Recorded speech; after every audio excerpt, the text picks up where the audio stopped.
este día damos inicio al programa de webinarios del Instituto Nacional de Salud, dándole continuidad al módulo de ética de la investigación en salud, valores y principios para una práctica responsable que iniciamos en el mes de diciembre.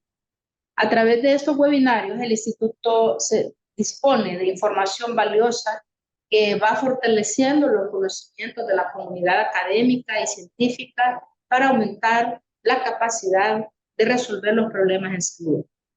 En estos espacios nosotros hacemos invitaciones a expertos tanto nacionales como internacionales, altamente capacitados y con la experiencia para compartir y transferir información actualizada para los profesionales del Sistema Nacional Integrado de Salud. Permítanme presentarles a nuestra invitada de hoy, la doctora Zairi Geraldine García, quien también ya participó en este módulo con otro tema, pero hoy nos impartirá la conferencia magistral Uso excepcional de intervenciones no probadas fuera de la investigación Marco Meury, un tema muy importante, trascendental para la comunidad de investigadores en el país. El objetivo del Marco Meury es facilitar el acceso excepcional a las intervenciones, particularmente a las no probadas, a las preventivas o terapéuticas de fármacos, de dispositivos o productos sanguíneos, intervenciones previamente autorizadas que nos va a explicar paso a paso la doctora García. La doctora García es médico pediatra, graduada de la Universidad Dr. José Matías Delgado, con maestría internacional en salud pública de la Universidad de León, España, además con maestría en bioética orientada a la ética de la investigación en seres humanos de Flaxo, Argentina, estadística aplicada a la investigación biomédica en Santiago de Cali en 2020. Actualmente la doctora es jefe de la Unidad de Formación Profesional del Hospital El Salvador desde mayo a la fecha, mayo del 2022 a la fecha. Es asesora de tesis de investigación de la Universidad Dr. José Matías Delgado e investigadora clínica muy reconocida. Le doy la bienvenida, doctora García. Le agradezco nuevamente su disposición a continuamente compartir sus conocimientos con la comunidad académico-científica del país y le ruego a todos los asistentes cerrar sus salidas de video y audio para captar la atención a esta conferencia, así como invitarles a realizar preguntas a través del chat de este mismo medio. Sea bienvenida y le cedo la palabra, doctora. Muchísimas gracias, muy buenas tardes. Primero quiero agradecer al Instituto Nacional de Salud, ¿verdad? Y al Comité Nacional de Ética de la Investigación en Salud por darme la oportunidad de dirigirme nuevamente a ustedes en esta ocasión con el tema uso excepcional de las intervenciones no probadas fuera de investigación referente al marco ético regulatorio del MEU. Manifiesto mis descargos de responsabilidad, en donde las opiniones y afirmaciones en esta presentación son de mi exclusiva responsabilidad y no deben interpretarse como una postura oficial del gobierno de los Estados Unidos ni reflejan la opinión de Hospital Nacional El Salvador.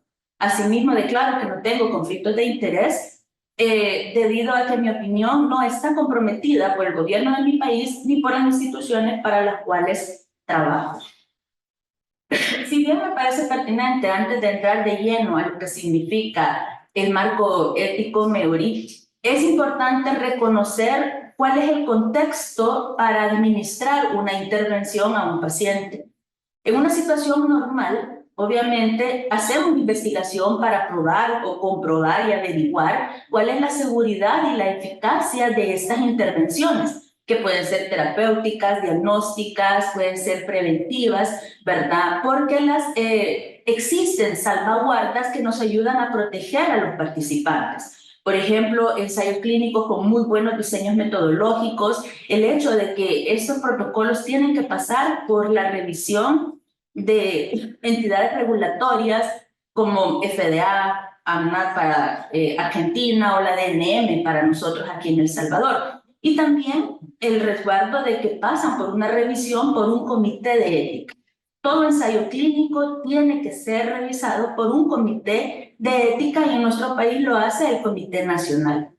Obviamente, cuando ya tenemos probada y aprobada esa seguridad y eficacia, pasamos a la práctica clínica donde ya se pueden administrar estas intervenciones porque tenemos algún grado de garantías. Pero ¿qué ocurre en una situación de emergencia? Donde por lo general se toman decisiones con urgencia en medio de una gran incertidumbre científica, puesto que no conocemos la enfermedad, desconocemos cómo tratarlas, no hay medicamentos o intervenciones que demuestren ser seguras y efectivas.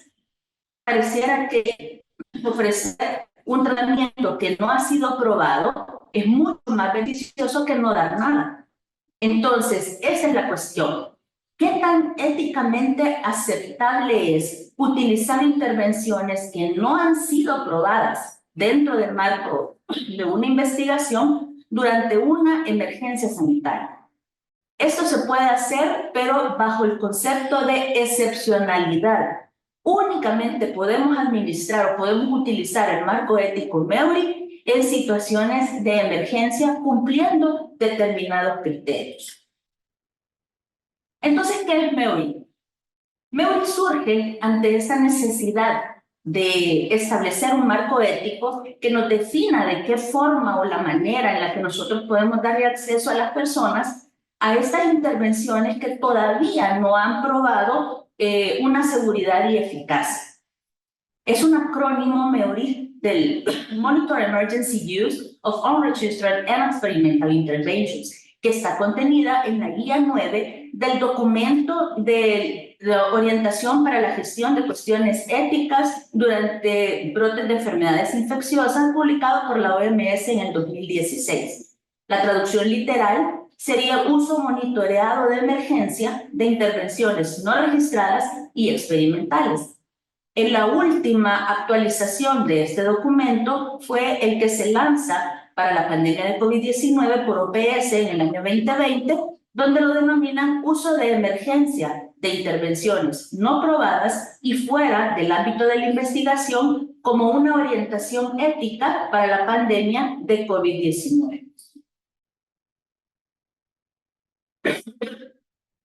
Perdón. MEURI, entonces, entre los antecedentes del marco ético, MEURI nace en el 2014 con el brote de ébola en Sierra Leona, en África Occidental, donde el médico que lidera la lucha contra la enfermedad se contagia de ella y se ven tanto su equipo de trabajo como los organismos internacionales, en este caso Médicos Sin Fronteras, se ve la disyuntiva de si administrarle o no un medicamento, el CIMAP, que es una mezcla de 3 anticuerpos monoclonales que solo había sido probado en monos macacos, es decir, nunca había sido utilizado en seres humanos y se desconocía cuáles iban a ser los efectos que podrían tener en seres humanos.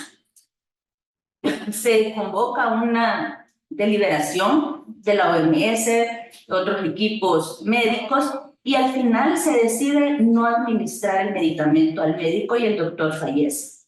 Este medicamento, que no fue utilizado, es trasladado a Liberia para después ser utilizado en Madrid en 2 trabajadores humanitarios estadounidenses de raza blanca, quienes contraen la enfermedad del ébola, se los administran y sobreviven. Es entonces que en 2014 la OMS lanza hace una convocatoria para reunir a un panel de expertos y que se empiece a discutir si es realmente ético utilizar intervenciones que no hayan sido registradas, en este caso, para la enfermedad de ébola. De estas reuniones surge el documento de el uso, las publicaciones de las cuestiones éticas relacionadas con el diseño de estudios de ensayos terapéuticos para el ébola, y es de ahí donde surge al final, en 2016, la guía ética de la OMS para el uso de las intervenciones no probadas fuera de la investigación, MEURI conocido como tal, pero con una aplicación en enfática al uso de emergencias.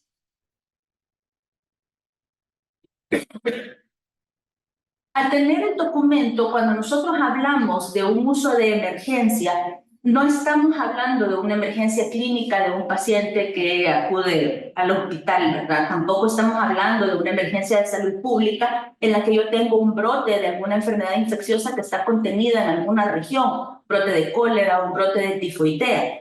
Estamos hablando de un uso de emergencia de salud pública de importancia internacional, que esta es definida por el Reglamento Sanitario Internacional como un evento extraordinario que ocurre en una situación grave, súbita, inusual e inesperada que necesita una acción internacional inmediata.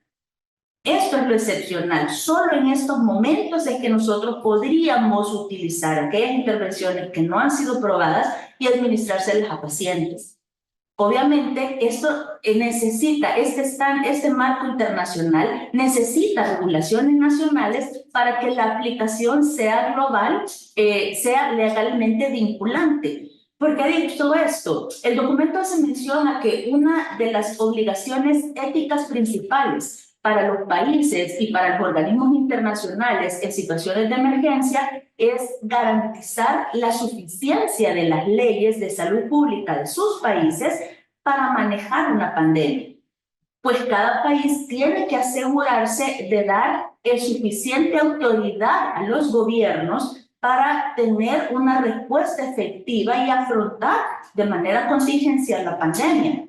¿Por qué decimos legalmente vinculante? Porque en caso contrario, se imaginan imponer una restricción a la libertad de movimiento en una cuarentena restrictiva sería una medida ilegal, porque prácticamente nos estarían secuestrando. Entonces, ese es el trasfondo en el cual se tiene que hacer la aplicación de MEU. Yo hago una diferenciación aquí entre que no es lo mismo que una intervención sea aprobada o a que no esté probada en seres humanos previamente. También hago la referencia a la autorización del uso de emergencia, que es una regulatoria técnica muy propia de los Estados Unidos que le permite a la FDA fortalecer las defensas de salud pública ante amenazas. Y esto incluye el uso de los medicamentos off-label, fuera de registro o fuera de indicación, pero no especifica tampoco intervenciones no probadas o experimentales. En este sentido, entonces, ¿a qué tipo de intervenciones nos estamos refiriendo? Las intervenciones probadas, ya dijimos, son aquellas que se hacen dentro de una investigación para evaluar y corroborar la seguridad y eficacia dentro de ensayos clínicos controlados que son sumamente estrictos en su valoración.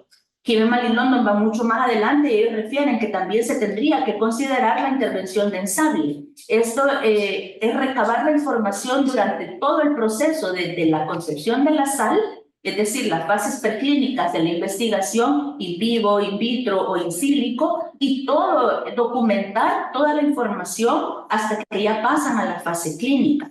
Todo esto es importante porque cualquier cambio que pueda surgir aquí va a tener un efecto o una repercusión mucho más adelante en los seres humanos a los que se les va a administrar. Pero tenemos alguna garantía, tanto de seguridad como de eficacia.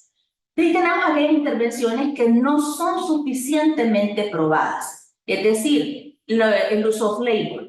Nosotros utilizamos un medicamento que está aprobado para cierta patología según su prescripto o su indicación, pero lo administramos a otra patología de la cual desconocemos totalmente si va a haber algún grado de eficacia, pero como ya ha sido probado para otra patología, podemos decir que hay una cierta garante de seguridad, porque ya conocemos los efectos secundarios, efectos adversos de este medicamento o de esta intervención.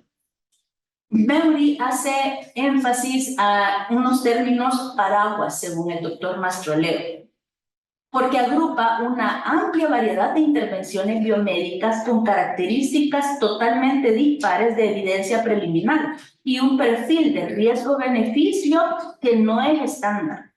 Entonces, necesitan, obviamente, una mayor evaluación para determinar la justificación ética de utilizarlas en un contexto de emergencia fuera del ámbito de una investigación.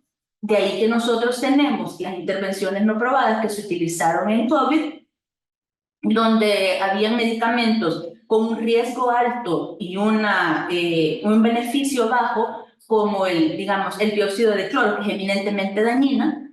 Un beneficio alto, un riesgo bajo podría ser la hidroxicloroquina, o aquellos que tienen un riesgo o beneficio intermedio como la ivermectina, que en su momento, como se desconocía, podíamos decir hay una duda razonable. A estas alturas, ya después de 3 años de pandemia, casi 4, no podemos decir que no tiene una mayor injerencia sobre la efectividad de la enfermedad.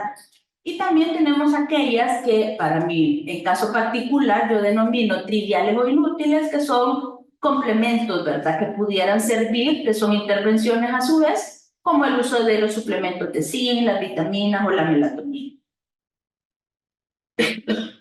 Importante también, entonces, aclarar de que una intervención no probada, un uso de emergencia fuera de investigación o fuera de ensayos clínicos, equivale al concepto de práctica nueva no validada, establecida por Mastroleo y Holzer, en donde ellos hacen referencia a que es un primer o reciente uso de intervenciones que pueden ser diagnósticas, terapéuticas o preventivas, que van a introducir un cambio significativo con un nivel suficiente de evidencia, de seguridad y eficacia para la atención médica regular, que es el objetivo principal, cuyo objetivo principal es beneficiar a los pacientes, pero de una forma individual, no colectiva, como se utiliza en el caso de estas emergencias de salud pública de importancia internacional. De ahí que el informe Belmont, en el inciso A, establece cuáles son los límites entre la práctica clínica y la investigación.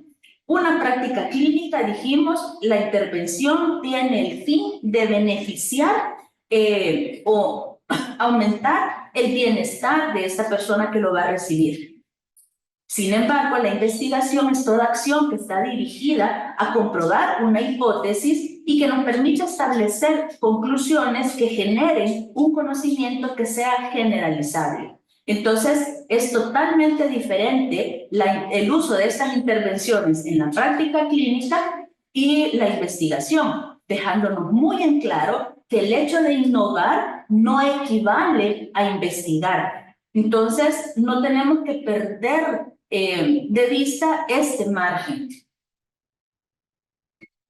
El objetivo del marco MEOI es facilitar el acceso a estas intervenciones que no han sido probadas, a aquellas personas que están afectadas de esta patología en vista de su beneficio potencial, ¿verdad? Siempre tenemos que considerar el principio de incertidumbre y eso tiene que estar respaldado por una teoría de base robusta, aunque si bien no hay garantía, porque todo conocimiento puede ser desplazado por el conocimiento nuevo, sin embargo, tiene que tener una lógica plausible el decidir utilizar o no cierto medicamento, cierta medida. Por eso hablamos de intervenciones, porque no me quiero tirar solo a medicamentos. El hecho de utilizar el decúbito prono es una intervención, ¿verdad? Entonces, insisto, la idea principal era que dado un tratamiento no probado podría o parecía ser mejor que no dar nada. Esto nos pone también en el hecho de que el dilema que ya existe siempre y es de todos conocido cuando uno participa en un ensayo clínico. Existe siempre esa probabilidad de un 50% de no caer en el brazo que está recibiendo la intervención tratada. Usted puede caer en el brazo placebo y no recibir el medicamento que se está probando.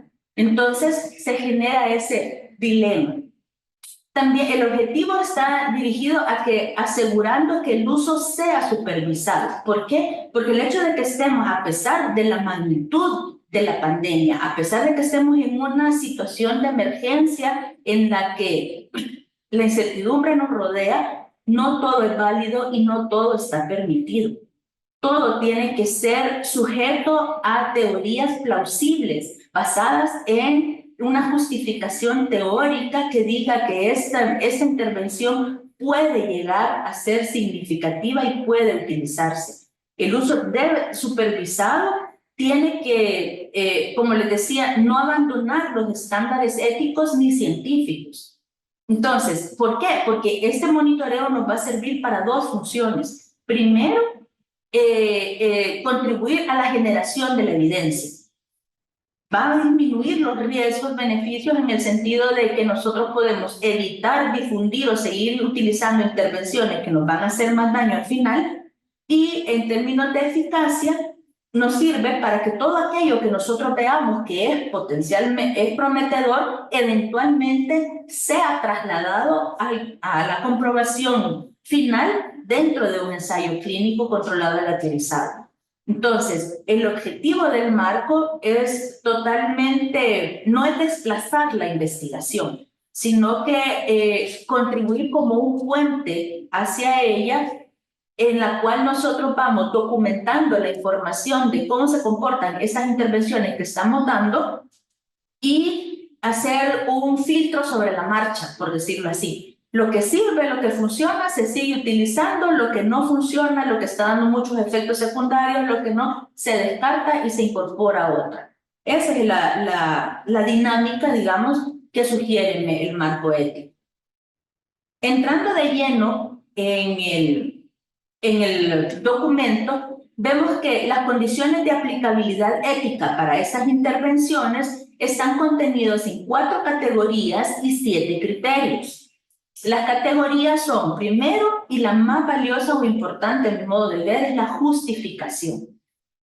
Esta contiene 3 criterios: que no existe tratamientos de eficacia comprobado, no es posible iniciar ensayos clínicos inmediatamente, porque acordémonos que estamos dentro de una pandemia. Se dispone, el tercer criterio es que se dispone, existen datos preliminares de seguridad y eficacia con un balance riesgo-beneficio potencialmente favorable, y el uso de estas intervenciones tiene que ser sugerida por un comité asesor. Esa es la segunda categoría, es la supervisión ética y regulatoria, donde el criterio 4 nos habla sobre que tiene que existir una aprobación por las autoridades competentes del país y del comité de ética. El quinto criterio, existen recursos adecuados para minimizar los riesgos. Y la tercera categoría, el proceso de consentimiento, es decir, se obtiene un consentimiento informado del paciente. Y la cuarta categoría, séptimo criterio, es la contribución a la generación de la evidencia, donde se monitorea el uso de la emergencia, documentando y compartiendo los resultados de manera oportuna. Vamos a desglosar el marco y vemos que en cuanto a la categoría 1, la justificación, el criterio primero a considerar es que no existe ningún tratamiento de eficacia comprobada. Obviamente esto aplica al inicio de toda pandemia, epidemia o una emergencia de salud pública de importancia internacional, ¿verdad? Abarca, obviamente, las intervenciones que tendríamos que empezar a utilizar son bajo el uso off-label. Como ya dije, donde el medicamento se da fuera de la indicación o la prescripción para la que sea la que menciona el prospecto. Se tiene un uso probado de esta, pero no tenemos no se tiene una garante de la eficacia, pero sí se conoce algo de la seguridad del medicamento. Pero también hay otras que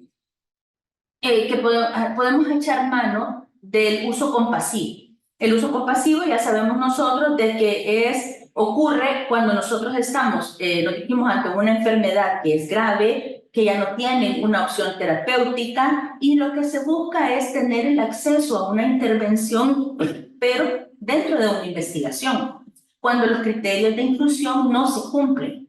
Entonces, yo puedo solicitar un uso compasivo de un medicamento a un país con la ley Inglaterra, donde se esté llevando un ensayo clínico, que yo sienta que ese medicamento puede servirme, pero no voy a ser aleatorizada en su ensayo. Yo les estoy pidiendo un uso compasivo, que por compasión, valga la redundancia, ellos me administren el medicamento, me van a llevar una secuencia de cómo se comporta el medicamento en mi persona, pero no les voy a afectar su investigación.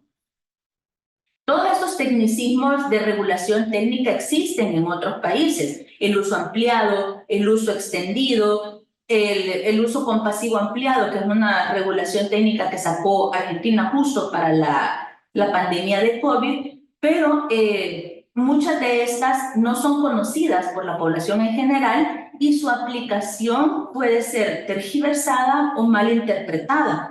Y obviamente el uso de emergencia o autorización de emergencia, que es lo que dijimos que es una guía regulatoria únicamente para los Estados Unidos. No es algo que yo pueda acoplar a mi vocabulario como, sí que te voy a dar este medicamento como uso de emergencia, ¿verdad? Sino que es algo mucho más complejo. En cuanto al segundo criterio, menciona que no es posible iniciar ensayos clínicos inmediatamente, porque volvemos al punto, la idea no es reemplazar la investigación, sino ser un puente hacia ella. Aquí ven ustedes que la traducción en inglés dice una transición a ensayos clínicos. En español lo dejaron convertirse en ensayos clínicos tan pronto sea posible. Esto es cuestionable. Si bien es cierto, durante los primeros 2 meses de pandemia yo podría decir que no se podían hacer ensayos clínicos.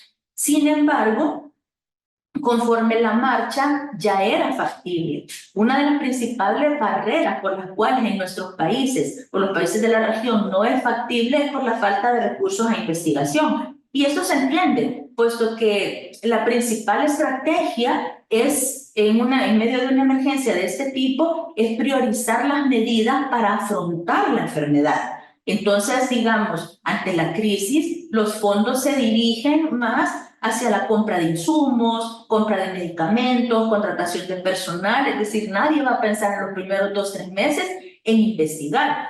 Pero es importante tener en cuenta de que lo único que nos va a establecer garantes de todas estas intervenciones que vamos a administrar es realmente una investigación.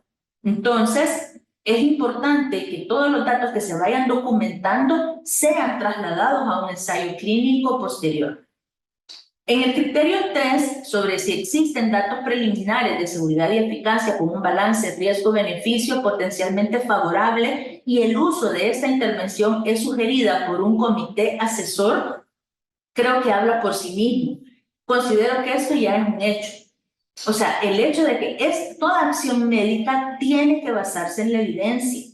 Entonces, el recomendar utilizar esta intervención tiene que contar con ese balance de riesgo-beneficio, sobre todo considerando, respetando la individualidad de cada caso, pero cuando nos vemos en la necesidad de innovar, digamos, en la práctica clínica, también todos los médicos tenemos que ser responsables de que un acto médico solo nosotros lo hacemos y de que todo acto individual va a tener una consecuencia colectiva, porque empiezan con ideas creativas o propuestas de medicamentos o mezclas de medicamentos creativos sin ninguna base teórica científica justificada, simple y sencillamente porque yo así lo traté y mejoró, yo así hice esta intervención y me funcionó, si haces esta mezcla de medicamentos te puede servir. Toda esta información chambre, porque no tiene un sustento teórico plausible, al final termina haciendo mucho más daño y repercutiendo en la misma salud y en la credibilidad de la población en la ciencia.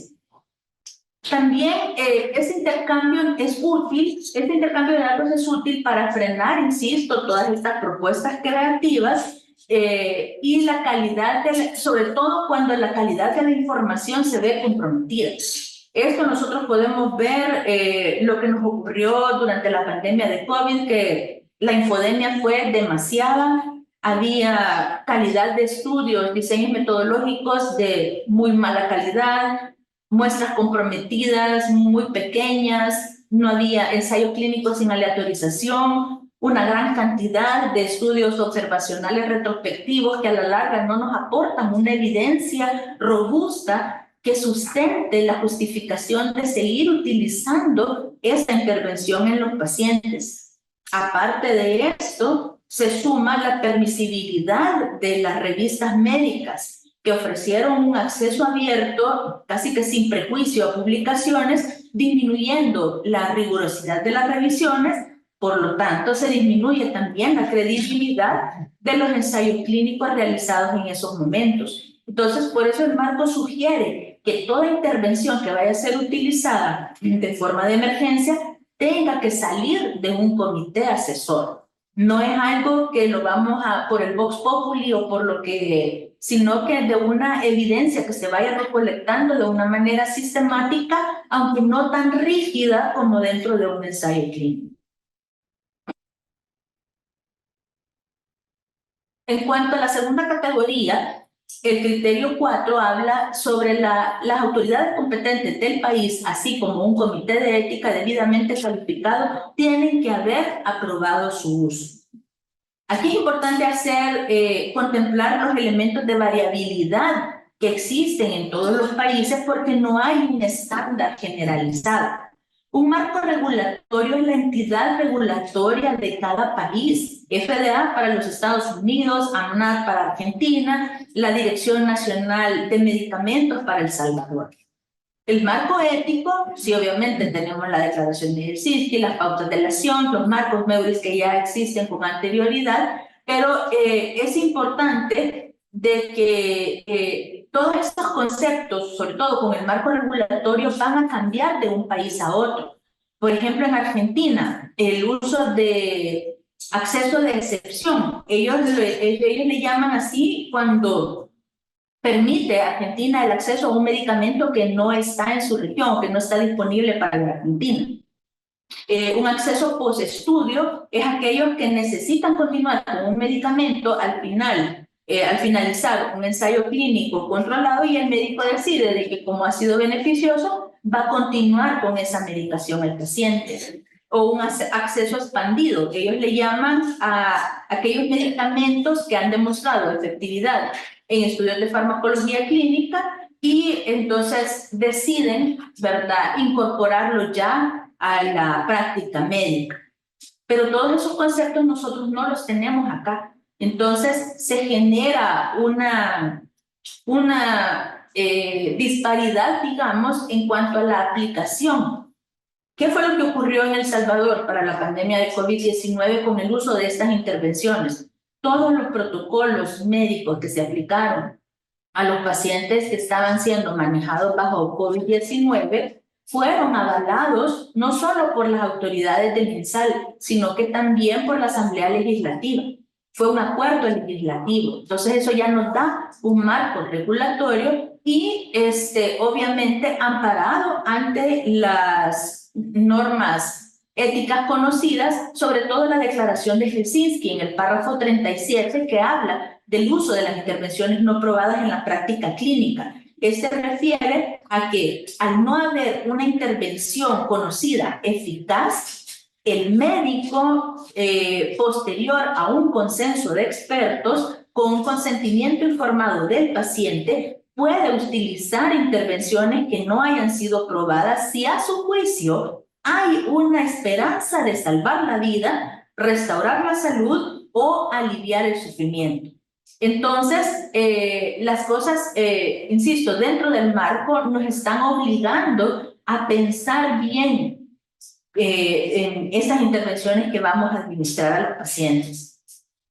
El criterio 5 habla sobre que se dispone de recursos adecuados para garantizar que los riesgos se puedan minimizar. Obviamente, el marco no es una investigación, pero se guía bajo los mismos principios éticos que rigen a la investigación, a todos los ensayos clínicos. Entonces, idealmente, un comité de ética de la investigación debe llevar a cabo una revisión de estos protocolos de abordaje de pacientes. Solo los productos de investigación fabricados de acuerdo a buenas prácticas de fabricación deben utilizarse para intervenciones ofrecidas de conformidad en el marco MEURIS. Eso está descrito en la normativa. Cuando hablamos de buenas prácticas de fabricación, estamos haciendo referencia a este sistema que garantiza que los productos que se producen y se controlen de una manera coherente de acuerdo a los estándares de calidad. Obviamente los principales riesgos van a ser la contaminación inesperada de los productos, etiquetas incorrectas en los envases, ingredientes activos. Entonces el marco exige que esas intervenciones tengan por lo mínimo de manufactura ¿verdad? Lo mínimo de calidad en manufactura para poder ser administradas. En cuanto a la categoría 3, el proceso de consentimiento informado, se hace los pacientes tienen que decidir voluntariamente aceptar esta intervención basándose en su propia valoración de riesgos y beneficios. Si quieren recibir la información ofrecida de conformidad con el marco MEURI, pero no solo es el hecho de que el paciente tiene el derecho a recibirla, sino que también tiene el derecho a rechazarla. Muchos somos médicos que estuvimos enfermos durante la pandemia de COVID y tenemos el suficiente grado de formación académica o de valoración de la evidencia científica para tomar una decisión y decir, estoy dispuesto a recibir esta intervención o rechazo esa intervención por considerar esto y esto y esto o por características propias de las personas, ¿verdad? Pacientes que tengan otro tipo de patologías en las que uno dice, puedo decidir no tomarlo. Es imprescindible advertir que no existen intervenciones terapéuticas de eficacia comprobada que no están participando, o sea, se les tiene que decir que no están dentro de una investigación, que no les estamos dando nada que sea totalmente seguro, que no ofrecemos ninguna garantía de curación. Toda esa información hay que decírselas, porque tenemos que considerar también dos aspectos bien importantes. El paciente puede llegar inconsciente y obviamente por las mismas situaciones de la enfermedad, de la emergencia, no se puede acceder a los familiares por las condiciones propias de una cuarentena restrictiva, por ejemplo. Entonces, ¿qué es lo que voy a hacer para obtener este consentimiento informado que me pide MEURI? Aquí es donde nosotros tenemos que idearnos, ¿verdad? ¿Cuál sería la mejor estrategia para abordar al paciente? En el momento uno puede tomar una decisión por él, pero si el paciente le llega inconsciente, si al recuperar la conciencia, obviamente se le expone y se le explica, se le dice, mire, hubo la necesidad de darle y estos medicamentos que no han sido comprobados, no han sido probados. Sin embargo, es lo que tenemos a mano para echar uso para el manejo de la enfermedad. Hemos visto que ha funcionado en otros pacientes. Usted decide continuar con esta medicación o se la podemos retirar si es su deseo. Se puede hacer también el consentimiento informado, se puede pedir de vía telefónica a los familiares, es decir, no ser tan rígidos y estrictos como cuando estamos ante una investigación propia, un ensayo clínico, ¿verdad? Que es necesario dejar la firma, es necesario tener el documento. Acordémonos que lo más valioso de un consentimiento informado es la forma en la que se obtiene y no tanto tener el papel como tal, porque también el tener un consentimiento informado no confiere la libertad de amparo ni exonera tampoco al personal de salud o a la institución de las responsabilidades de haber administrado una medicación que no había sido probada antes en seres humanos para esta patología.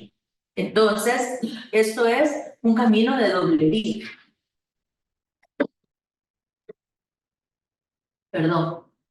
En cuanto a la categoría 4, contribuir a la generación de evidencia, el criterio 7 nos hace referencia a que se monitorea el uso de la emergencia de la intervención y los resultados se documentan y se comparten de manera oportuna con la comunidad médica y científica general. Si bien, insisto, MEURI no es una investigación, es necesario que toda la información de los hallazgos que nosotros vayamos viendo sobre la marcha se documente para decir realmente cuáles intervenciones sí están dando luces de que funcionan o cuáles intervenciones lo único que nos está haciendo es gastar insumos o gastar recursos, ¿verdad? Es esencial agregar conocimiento a través de las intervenciones utilizadas de conformidad con el marco, promoviendo su uso como parte de protocolos o programas que ofrezcan acceso a un grupo de pacientes, es decir, en lugar de a pacientes individuales. Esto lo contempla MEURI y a mí me interesa que seamos claros porque no es lo mismo una medida de calidad como una implementación donde, digamos, se impone un programa sin necesidad de documentar nada, sin pasar por comité de ética de la investigación. Ejemplo, digamos que yo quiera realizar una investigación en mi empresa. Entonces, como viene desde arriba, viene desde el director, entonces eso es una orden que se va a cumplir. Y es, digamos, algo sencillo, como, vaya, todos los empleados van a tomar 10 vasos de agua durante la jornada de 8 horas mientras suene la alarma, por decir algo. Pero si usted no lo está documentando, es simple y sencillamente una medida de implementación, en un programa que se ha creado en esa empresa. MEURI necesita tener el rigor de una recolección de data como si fuera una investigación, porque, vuelvo, insisto, el objetivo de este marco es pasar lo más pronto posible a una investigación. Aquellas intervenciones que realmente hayan dado luces de ser efectivas o que vayamos viendo sobre la marcha que funcionan. Muy probablemente hasta unos años vamos a ver realmente los efectos de estas intervenciones. Como desafíos a la implementación del marco MEURI en las Américas, OPS señala la falta de familiaridad con el marco, con la orientación ética.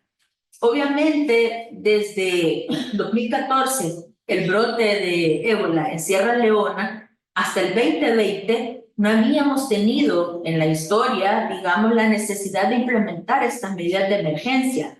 O sea, sí, el brote de Zika en el 2015 no fue tan grande, digamos, como para poder hacer la implementación del marco. COVID-19 ha sido la primera y única pandemia donde nos hemos visto con esta necesidad, entonces se desconocía, a pesar de que la información ya estaba publicada desde 2014. La compleja relación que existe entre el marco MEURI con las diferentes nomenclaturas regulatorias existentes. Insisto, uso compasivo, muchos de nosotros ni siquiera manejamos ese vocabulario. Uso expandido, uso de emergencia, uso ampliado, etcétera. O sea, no hay un estándar por países que una a todos los países, sino que cada país tiene su propia regulación y esto puede hacer una tergiversión del marco. Y la complejidad intrínseca del marco MEURI en sí, porque si bien no es una investigación, lo parece, o sea, se parece mucho. Los desafíos que se encontraron fueron en la falta de implementación del MEURI, obviamente que hubo un uso injustificado de intervenciones no probadas. Y esto es lo que se pretende evitar con la implementación del marco.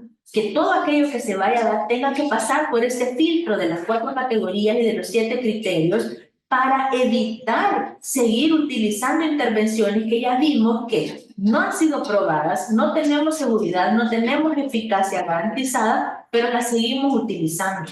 Y esto no solo aplica a título personal, no es algo que únicamente tiene que hacerse en un contexto de emergencia, sino todas esas intervenciones que seguimos usando prácticamente porque ya es una costumbre y la costumbre se hace ley. Deberíamos ya de tomar estas pautas, estas costumbres y decir realmente vale la pena seguir invirtiendo en estos medicamentos, nos están dando los resultados que decían en su momento o ya es tiempo de cambiarlas. Y otro de los desafíos es la falta de supervisión ética y regulatoria adecuada. Si bien es necesario que toda intervención que vaya a ser dirigida a un ser humano pase a través de una revisión tanto ética como de la entidad regulatoria que demanda en el país. Por ejemplo, aquí la DNM, todo ensayo clínico que se va a realizar en El Salvador tiene que entrar por la Dirección Nacional de Medicamentos y después pasar al Comité Nacional de Ética de la Investigación en Salud. O sea, no es algo arbitrario, no es algo que yo decido, voy a traer este medicamento de Colombia y lo voy a empezar a usar en las personas, solo porque ya leí que está publicado en internet y que funciona. Tiene que ser sometido a estas entidades para que podamos tener un mejor control de cómo se están administrando, a quiénes se les están administrando y los riesgos a los que se está sometiendo la población. Entre las recomendaciones de la OPS, vamos a encontrar de que en las generalidades, lo más importante a tener en cuenta es que la aplicación del marco MEURI es algo excepcional. No puede sustituir a una investigación. Yo no puedo decir que voy a hacer un MEURI porque quiero probar esta nueva sal o este nuevo medicamento. Siempre tiene que hacerse el uso justificado de una intervención que no ha sido probada dentro de una investigación, tiene que ser en un contexto internacional de una emergencia sanitaria de importancia internacional.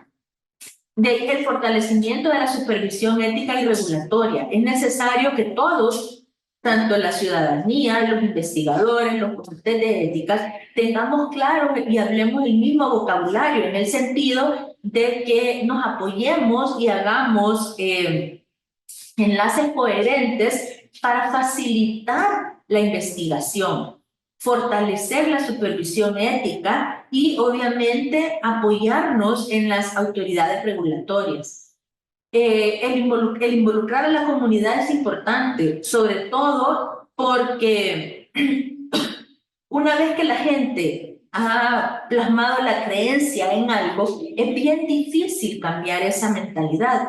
Entonces, si esto sirve y para la gente le queda en su cabeza de que esto sirve y esto funciona, después quererles cambiar el chip y ponerles lo que realmente ya se probó y se comprobó que funciona, es muy difícil hacer ese cambio. Entonces, es necesario que la comunidad esté enterada de que todas esas intervenciones que se van a utilizar en medio de esa pandemia, emergencia o epidemia, no han sido probadas en seres humanos antes porque esta patología es nueva o que no ha sido aprobado su uso para seres humanos. Muy probablemente estén en fase preclínica. La comunidad tiene la obligación de saberlo.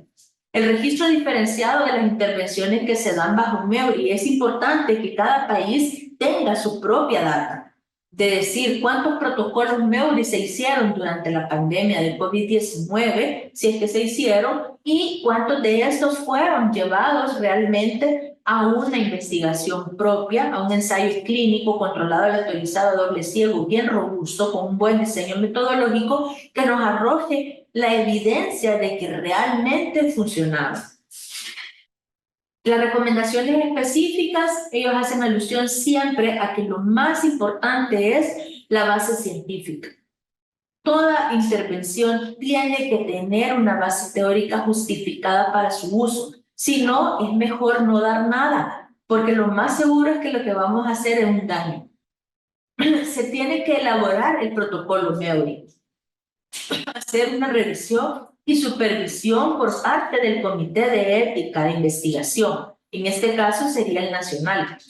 El involucramiento de las autoridades sanitarias para que todos los hospitales hablen el mismo idioma y este marco se maneje, porque el protocolo es nacional, no es un protocolo por hospitales, sino que todos estos medicamentos van a ser administrados de esta y esta y esta forma, por lo tanto la información se tiene que documentar de esta y esta y esta y esta forma, porque eso es lo que nos va a dar el plus para después filtrar y decidir cuáles son las medidas que se van a seguir utilizando y las que se van a ir descartando.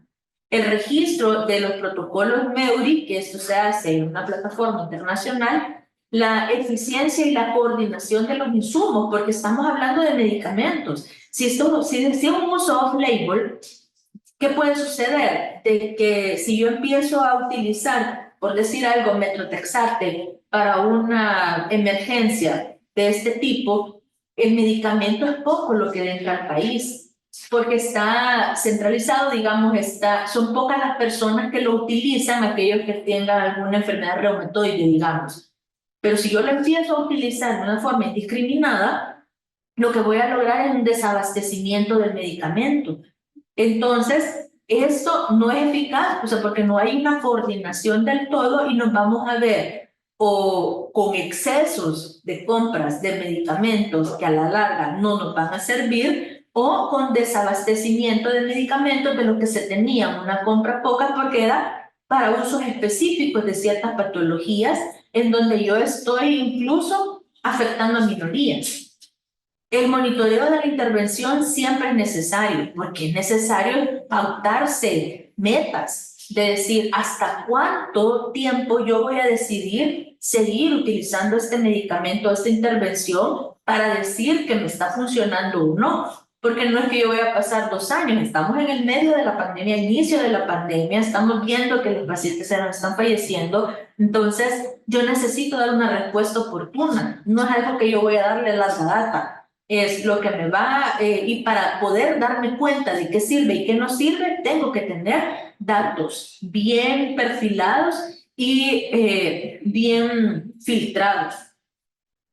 Los elementos que menciona que tienen que estar en el protocolo MEURI es los antecedentes, la justificación científica, los objetivos. Entonces, si ustedes ven los literales de la A a la I, prácticamente es un protocolo de investigación, solo que no lleva tanta rigurosidad como un ensayo clínico, pero sí tiene que elaborarse este MEURI que se va a aplicar para estas intervenciones de una forma en la que quede bien documentado los riesgos y beneficios potenciales que se han contemplado, los datos científicos, cómo lo va a recabar esta información, ¿verdad? ¿Quiénes son los encargados de darnos esta información sobre la seguridad y eficacia del mismo? El plan de acción, cómo se va a ofrecer esta intervención a los pacientes, los documentos para el consentimiento informado y los detalles sobre el proceso del mismo, en caso de que sea telefónico, en el caso de que tenga que ser digital,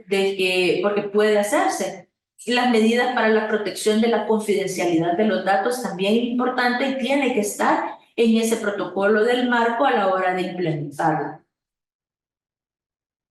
Entonces, como conclusiones, no es algo sencillo delimitar todos los términos que preceden al marco MEURI en cuanto a intervenciones no probadas. Es un término paraguas que engloba una amplia diversidad de intervenciones con perfiles de riesgo y beneficio que no son pares, disímiles, que ameritan una evaluación individual. Es necesario una valoración constante de las 4 categorías y 7 criterios que engloba el marco MEURI para evaluar la aceptabilidad ética de utilizar estas intervenciones que no han sido probadas en una investigación.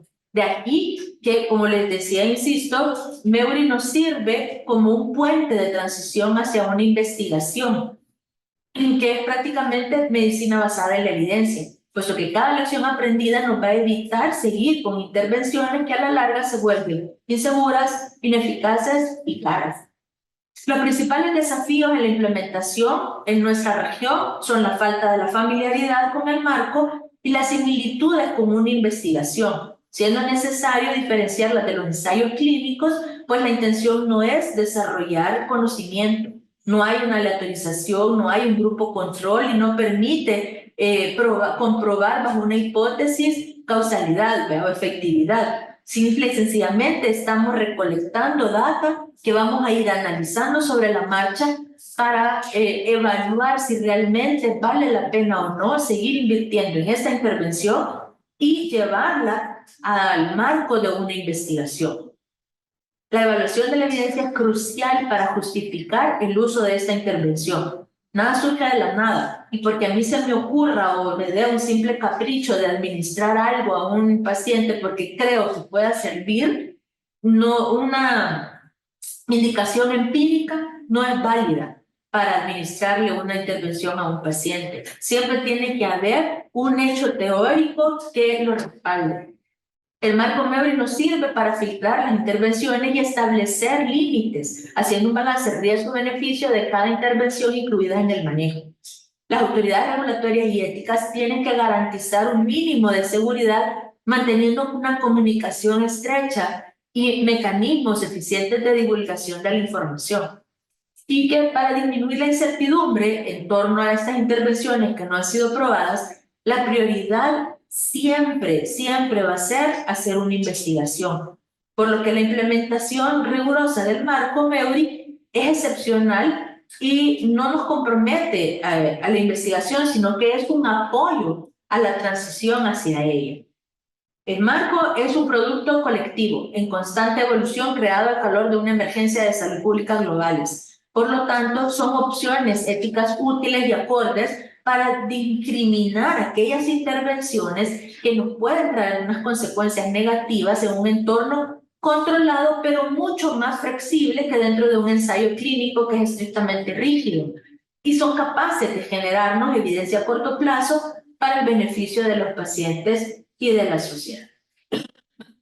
Muchísimas gracias. Muchas gracias, doctora, a usted por esta importante y muy interesante conferencia sobre la aplicación del marco MEURI en el entorno de la investigación, que puede representar, como hemos visto, una serie de retos desde el punto de vista ético, de la utilidad, de la relevancia, del impacto social de un proyecto de investigación y de una investigación en particular. Creo que superar estos desafíos es fundamental, ¿verdad?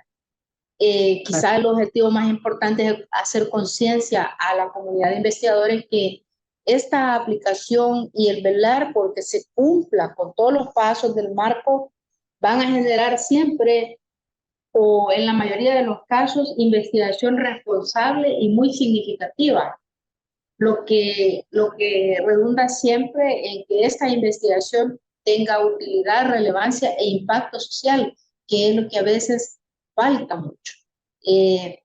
Someter a una investigación o a un proceso de investigación a personas con objetivos solamente de obtener un grado o de obtener un conocimiento fútil, vemos que no es desde el punto de vista ético ni nunca lo ha sido una cuestión aceptable, y mucho menos en condiciones de emergencia en donde el peligro de lesiones y atentados contra la vida de las personas es mucho mayor. De modo tal que es trascendental haber compartido esta conferencia muy importante para todos los investigadores y muy particularmente para los del Instituto Nacional de Salud. Aquí solo tiene felicitaciones de la comunidad de investigadores, excelente información, saludos desde el Hospital de Cojutepec que nos están viendo, felicidades por su ponencia, solo felicitaciones, doctora. Qué bueno contar con una persona experta en este tema interesante. Y bueno, no hay mayores preguntas sobre el tema porque creo que ha sido pues muy explícito el paso a paso.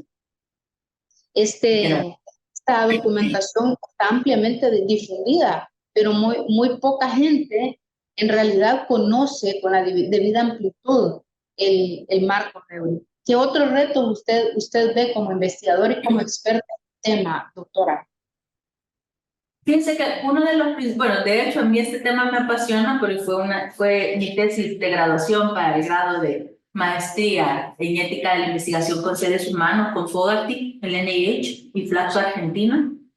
Es la impotencia con la que nos vemos como médicos ante la necesidad de tratar a un paciente que lo vemos que está sufriendo con una enfermedad emergente de la cual desconocemos totalmente qué hacer, y pensar en esa dualidad de ¿y si lo que le hago le hace más daño? Porque realmente desconozco cuáles van a ser los efectos. Entonces yo creo que mantener ese pensamiento en nuestra mente, tanto para la práctica clínica como dentro de los entornos de investigación, es clave para sopesar la teoría, es lo que nos va a sustentar o dar la pauta o justificar realmente el hecho de utilizar algo. O sea, no es porque a mí se me ocurra o no es porque yo lo vi en Facebook o porque le funciona a la mayoría, sino que realmente tenemos que obligarnos a un pensamiento, a hacer lecturas críticas, ¿verdad? A tener un pensamiento mucho más teórico o medicina basada en la evidencia y no solo tomar acciones por lo que yo creo o considero, o sea, con una base empírica. Tiene que ser teórica. Posteriormente, yo le hice muchos comentarios al marco MEURI en el sentido de lo que se dejó o no se contempla, porque sí está contemplado en el marco de 2016, que es qué hacer con aquellos bienes de escasez en el contexto de una emergencia, sobre todo cuando se puede prestar a la comercialización de bienes, que fue lo que vimos. Se acordarán todos que en la pandemia en Facebook usted veía el montón de anuncios de que se compraba plasma, se vendía plasma. Entonces, eso realmente queda por fuera de la regulación y es una intervención que aplica MEORI. Entonces, es algo que tenemos que considerar también como país, porque la normativa fue, bueno, la decisión país fue poner multas, ¿verdad? Se sancionaba a aquellos que empezaron a vender porque no era una oferta, digamos, no era un mercado de valores donde se estaban ofreciendo el plasma como una cosa cualquiera, pues, sino no un hemoderivado en sí que era necesario en ese momento. Se socavaba la donación altruista, que es algo importante, porque no es algo que se compre. Entonces, sí, veo que a futuro esa pandemia nos ha enseñado un montón. Si bien desconocíamos la aplicación ética de cómo dar estas intervenciones a los pacientes, hemos aprendido sobre la marcha. Ya no vamos tan a ciegas hacia otra pandemia, ya sabemos más o menos qué es lo que tenemos que hacer y esos instrumentos ya los conocemos, ya sabemos que existen y que los podemos adaptar. De hecho, nosotros los adaptamos como país para los mecanismos de cómo afrontamos la pandemia en 2020 y tuvimos muy buenas respuestas tanto del Comité Nacional de Ética e Investigación que revisó el protocolo MEORI que le sometimos, ¿verdad? Como Hospital Nacional El Salvador y también fue revisado el documento por el Instituto Nacional de Salud. O sea que no podemos decir que como país no tenemos experiencia en la aplicabilidad del MEORI porque sí se realizó. Lo que pasa es que tal vez no es del conocimiento de la mayoría. Sí, totalmente de acuerdo. Sí, nosotros tuvimos algunos aportes al respecto, pero mi referencia es para la generalidad de la comunidad de investigadores y siempre tratando de dar el mensaje positivo que la ética de la investigación no es una obstrucción al desarrollo de la investigación, más bien es todo lo contrario, un apoyo muy fuerte para validar desde el punto de vista ético cualquier tipo de intervención derivada de una investigación. Y es por eso que destacar que el marco MEORI, además de magnificar este valor de la investigación desde el punto de vista de que sea muy responsable y muy significativa, está fundamentada en esta cuestión de la razón riesgo-beneficio de las intervenciones que tienen que tener un equilibrio muy grande. Quizás el mensaje muy importante como Instituto Nacional de Salud y como cabeza de esta institución es agradecer al Comité Nacional de Ética e Investigación y a todos los ponentes que han estado por sus intervenciones para poder disertar sobre temas que hasta ahora han sido vistos con una forma quizás a veces muy ligera, con respeto, pero a veces como muy cuestionable porque creemos siempre que nos va a enlentecer la velocidad de la investigación, pero como digo, es todo lo contrario. Gracias por poder llevar este conocimiento a los demás. Doctora, siempre bienvenida en el Instituto Nacional de Salud.